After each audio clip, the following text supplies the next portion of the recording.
John Adams of the Knoxville News Sentinel and, of course, the USA Today Network, noted columnist and just an all around great guy. We're talking Tennessee LSU and how things seem to be breaking the Vols' way repeatedly in all kinds of situations, including this upcoming game in the Bayou. And I want to remind you that Conversation with John, the Vol Report, is brought to you by Vols Automotive Group and Big Orange Phillies. Check them out. I'll tell you more about them. Hit that like and subscribe button. Please share as well. And we want to get your thoughts on the Vols. Comment below, too. We like that. So, John, let's start with just the big picture that it seems like things are really, really falling Tennessee's way when you look forward in the schedule. I want to talk more about LSU, but Georgia has looked like a team that gets easily frustrated. I still think they have talent, but they struggled to beat Missouri, which they should have handled easily. Alabama's Bryce Young, we don't know his status yet, but he could be out for the Tennessee game. And you just kind of go on and on and on. I could include LSU in a rebuilding year. The schedule certainly seems to be, things could change, but the schedule seems to be falling the Vols' way. Yeah, Dave, it seems, and even after last weekend, the schedule looks better than it did before last Saturday's results. You mentioned Georgia and Alabama. Georgia looked pretty much invincible against Oregon, a nationally ranked team, and it just blew out of the stadium. Looked great against South Carolina, but against Kent State and Missouri in the last two games hasn't looked that sharp. Now it may return to its higher form, but right now, at least, we look at Georgia a little differently. We look at Alabama differently because of Bryce Young being hurt. We don't know how long he'll be out. You can't trust anything coaches say about injuries. I mean, a guy's arm could fall off, and they'll say, "Well, he's day to day. We might get that arm attached, and he'll be good to go." But you just don't know from what coaches say, and it was almost so. I wonder when Bryce Young came back out there in full gear following his injury last week. I wonder it was almost as though they were saying, "Yes, see, he's fine." But there was never any intention of playing him.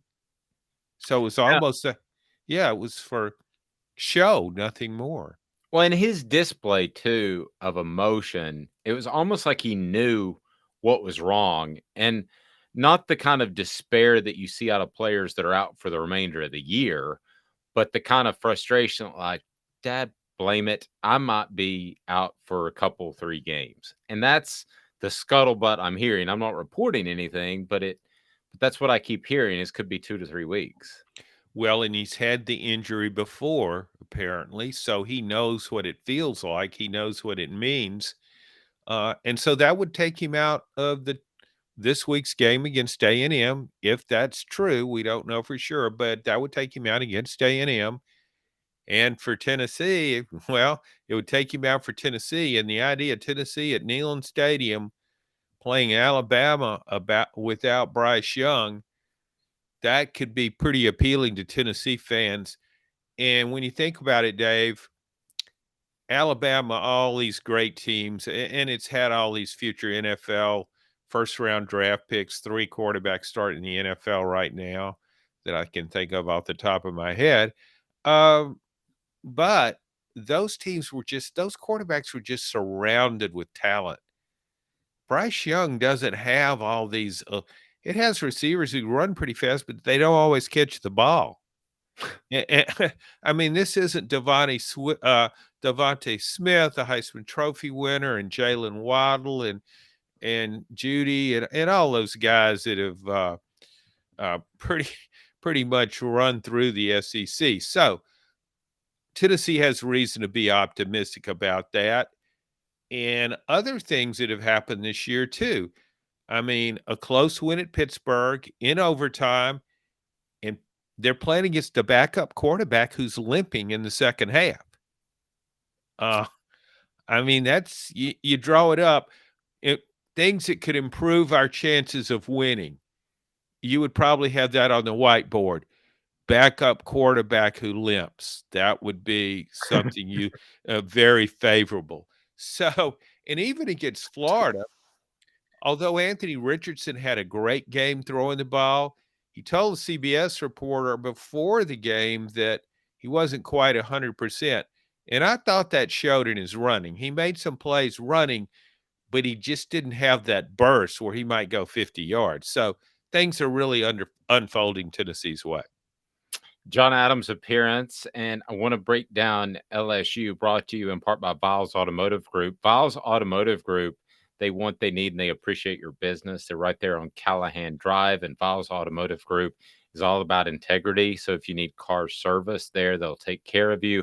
Viles Automotive Group, they want to be your home when it comes to car purchases and it comes to service. So I was always a quarterback in backyard football because I like to think I had a pretty good arm and just really a natural born leader. Really?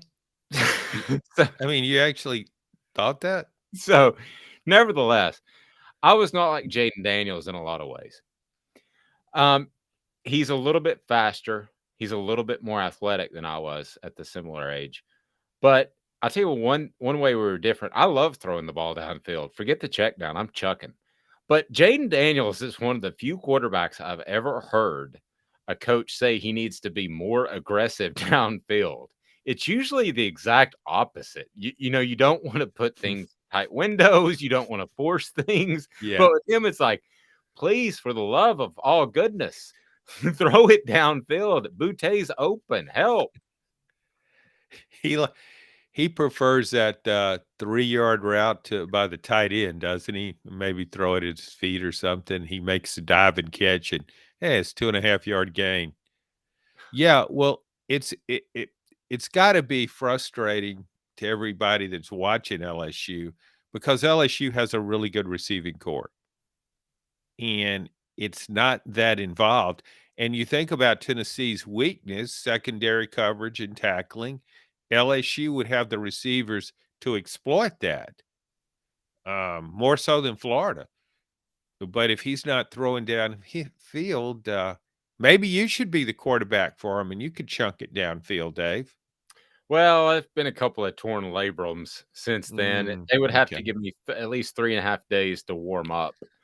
What That would what would constitute downfield for you now? Okay, let's run a go route 8 yards down the sidelines and you throw it up there. That's, warmed up. That's an interesting question because I used to be able to throw the ball about 50, 52 yards.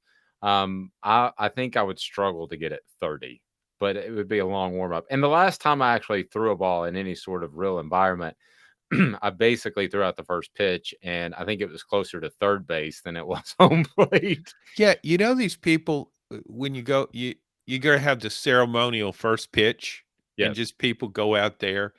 And when you're watching games, the mound doesn't seem that far from home plate. But Right. when these people get out to the mound, it feels like they're about a football field away from home plate. And it's like, oh my God, I don't know if I can throw it that far. Yeah, and it also with no warm up with the bad shoulder, it was rough. But I Brian Kelly, the hire at LSU, he's done goofy stuff with the dancing and all of that, and he tried to do the Cajun accent, but was that a good hire? I think it's a very solid hire, and I think that's one of the things that even though they're in a rebuilding year, that Tennessee needs to be mindful of. They're not the team that Brian Kelly wants to be, but I don't think they're going to beat themselves necessarily by being out of position. You? Well, I'm not sure if his Brian Kelly's philosophy has taken hold yet. LSU looked in disarray in the opener against Florida State. It's looked better since then. I think Brian Kelly's a really good coach, and all that the fake Southern accent, the dancing with the recruit that really is meaningless. It's good for social media, but it has nothing to do with this.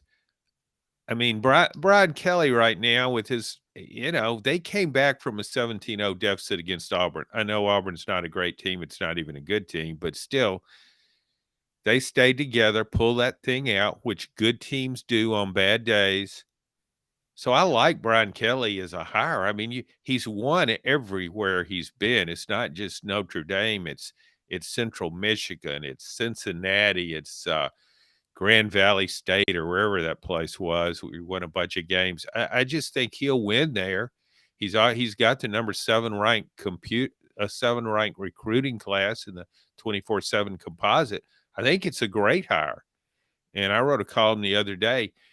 It's really the best hire LSU's made. If you look at the coach's resume, it's a better hire than Nick Saban was. Nick Saban had a 1-9 at Kent State. He had winning seasons at Michigan, but it was only his last Michigan State, rather, it was only his last season when he won 9 at Michigan State, and they got him the LSU job. But his resume didn't compare with Brian Kelly's when he was hired by LSU. I thought that was a terrible hire when they hired Nick Saban. Yeah. I mean, I thought it was an absolutely awful hire. But he turned out to be a great coach. Obviously, they're one of the best of all time, legendary. Big Orange Phillies is legendary for their food, and they're legendary for the environment in which you can watch football. And Big Orange Phillies is a great place to hang out with your family. They are family friendly.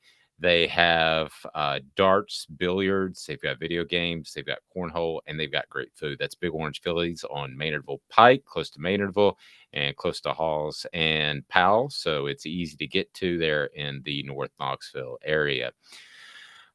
John, what would have happened over the past 15 years had Tennessee have hired Brian Kelly in 2009, which they could have, instead of Lane Kiffin, who essentially played the Vols with leverage that was probably never really there at the University of Washington. But Brian Kelly would have taken that job at the time. Where would I don't know if you've thought about that, but what would these past 13 years have looked like had Brian Kelly accepted the job, had he been offered?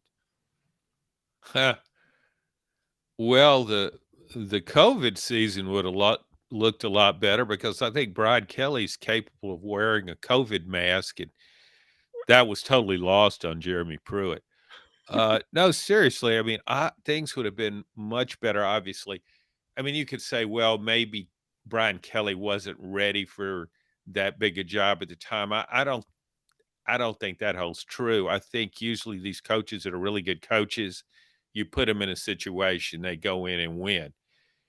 It's ironic, Dave, that Tennessee didn't get Brian Kelly, but it got that little guy that was kind of following along behind him. He rebuilt Central Michigan, and here comes Butch Jones right after he wins some more games. And what does he do next? Brian Kelly leaves Cincinnati, and here comes Butch at Cincinnati. Win some more games, and then he's the Tennessee coach. Yeah. Butch Jones, Brian Kelly. Well, we I don't know. we circle back to how things seem to be shaping up well for Tennessee. I was talking to a coach and talking about Shane Beamer at South Carolina, and I said he feels like Butch Jones, and the coach said, "Oh, Butch Jones is a way better coach than Shane Beamer." I'm like, "Wow, that's saying Whoa, that's stop the presses on that one. yeah, that's pretty strong." Getting back to LSU, so you're from Louisiana, and I believe you covered them for what, 1 year? Is that right? No, I was there I was a columnist there from 79 to 84 to Jeremy Pruitt. That's a Freudian slip, but Jerry Stovall was the coach. And I put those guys kind of in the same, they're on that same ladder rung in terms of coaching ability, pretty much less than zero. Well, I was going to ask you the difference between a day game and a night game, but did they have electricity then? Yeah, it was in his early stages, and it was just kind of a new deal, and people were really excited about it, and it worked. I mean, it's yeah. So yeah, they had electricity in the early '80s there. But did they have not honestly, not I know Wrigley didn't have night games until like the mid '80s. I'm assuming No, I think LSU football was invented in and LSU said, "Hey, let's put some lights up at that stadium." Because its history is all about night football. You can go back to the 1950s when there weren't that many colleges playing at night. And LSU actually developed a national fan base because it was on WWL in New Orleans, a Clear Channel station. All its games were broadcast on there. And I can remember being in Kansas in the Army, fighting in World War One, and you could hear those games clearly at night, and there wasn't much competing with it. So yeah, it really helped develop, and that became a tradition. Television changed all that, but LSU is a different place at night. So I'm not saying LSU's won a lot of games early in the day, so I'm not saying that changes outcomes. But for a fan experience, a lot of Tennessee fans are going to this game. The experience won't be the same for an 11 o'clock Central Standard Time kickoff as they would be if they were playing at 7:30 at night. No, that's true. And I want to get to your prediction of the game brought to you by Viles Automotive Group and Big Orange Phillies. Hit that like and subscribe button. Please share as well. Viles Automotive Group on Callahan is all about integrity, whether it comes to service or your car buying or trading in needs. Big Orange Phillies, great family environment there in North Knoxville. You'll love Big Orange Phillies. And the food is fantastic. So, John, how do you see this game playing out? I really it feels so eerily similar to the lead up to the Florida game. It's just astonishing because quarterback issues for LSU, there are quarterback issues for Florida. This should be a game that I think Tennessee should win. Should. But at the end of the day, do they win? Do they beat LSU on the road? And at last check, the Tigers about 2.5 point favorite. I'm Yeah, sorry. I'm Excuse me. Tennessee's a 2.5 two and point. a half. Yeah, I thought Tennessee might be a little bit bigger favorite at this point. Um, but you go back to the Florida game. I think that game might have been really one-sided if Billy Napier, Florida's coach, hadn't gone out there with the attitude, we're just going for it. I don't care if we lose by 30, but we're going for it. And we're not going to entrust this game to our defense against Tennessee's offense. We can't play with those guys. And I thought he did a beautiful job of managing the game and kept Florida in it. Uh, five made 5 first downs on a 4th down play out of 6. So I look at LSU. I think LSU's best chance against Tennessee is to run up tempo, which Tennessee thrives on. But I've watched Jaden Daniels, the quarterback. He's a different quarterback when they're in this up tempo game. And see, that defies the logic. You think, and I thought this going into the Florida game, you think, okay, the best way to beat Tennessee, run the ball, run the clock, slow the game down, keep that offense off the field. Billy Napier went just the other way, and it worked. He almost pulled that game out. And from what I've seen LSU in the quarterback, that might be the best route for Florida too. I mean, for LSU too. It's just run up tempo. He seems to, and you've seen this with other quarterbacks. They go to this hurry up, and they get in a rhythm. It's like they're not thinking much. Heck, he might even throw it downfield once or twice, Dave. He may. He may actually do that. Uh-huh. If I'm LSU, tempo or not, I'm running that James Banks style that they ran and that Tennessee ran in Georgia at Georgia. Wow. I hadn't thought about that game in a Yeah, long time. and they almost pulled an upset. Now they had the surprise factor, but it was all kinds of waggles, rollouts, movements, simple reads. Don't put a lot of pressure on him, and I would run a ton of that. There would. I think that every time he drops back and settles in the pocket, there's potential for disaster. So I'm avoiding that at all costs. We'll see. The other thing that's worth pointing out is Jaden Daniels, when he's been in there in the second half, has been extremely successful in the second half, especially the fourth quarter. So Tennessee cannot stumble upon itself like they did with 7:55 left up 17 against Florida. Yeah, that's a good point. I think, I mean, Brian Kelly, we talked about what a good coach he is and what his track record is. Surely he's figured this out. Yeah. I mean, he's not thinking, I wonder what I'm going to do here now. My quarterback throws a little better in the hurry up. Yeah, I think that's what we'll do. Let me see if he's texting me right now and ask. No, no, I hadn't heard from Brian Kelly, but Oh, okay. Well, I'll check my cell phone after the show.